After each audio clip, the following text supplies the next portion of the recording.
శ్రీ పార్వతీ జడల రామలింగేశ్వర స్వామి వారి బ్రహ్మోత్సవాలు చాలా ఘనంగా వైభవంగా భక్తియుతంగా జరిగినాయి.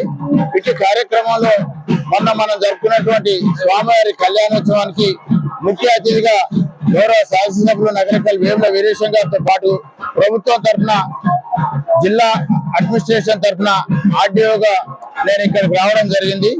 స్వామివారి కళ్యాణం అదేవిధంగా ఈ రోజు ప్రాతకాల సమయంలో నిర్వహించినటువంటి అగ్నిపుణ్యాల కార్యక్రమంలో స్వామివారి వారి యొక్క ఆశీస్సులతో ఎలాంటి అవాంఛనీయ సంఘటనలు జరగకుండా జరిగినాయి. వాస్తవంగా మేము అనుకుంది మేడారం జాతర తోటి ఈసారి స్వామివారికి భక్తుల సందర్శన ప్యాకెట్ తక్కువ ఉంటుంది అనుకున్నాం.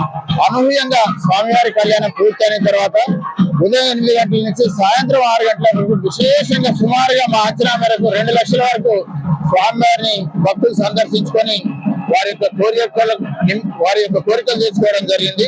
అదేవిధంగా వచ్చే సంవత్సరం కానీ ఆ 10 సంవత్సరాలు కానీ స్వామివారి కృప భక్తుల మీద ఉండాలి. ఇందుకు సహకరించిన వివిధ రకాల డిపార్ట్మెంట్లు, ముఖ్యంగా ఎండోమెంట్ శాఖ వారు, పోలీస్ శాఖ వారు, పంచాయతీరాజ్ శాఖ వారు, మా మాతృశాఖ రెవెన్యూ శాఖ వారు, అదేవిధంగా సహకరించినటువంటి ఈ స్వామివారి గురించి విస్తృతంగా ప్రపంచానికి తెలియజేసిన ప్రింట్ అండ్ ఎలక్ట్రానిక్ మీడియాకు స్వామివారి తరఫున మరొకసారి ధన్యవాదాలు తెలుపుతూ స్వామి కృప మనందరిపై ఉండాలని నేను విరమించుకుంటున్నాను. Thank you.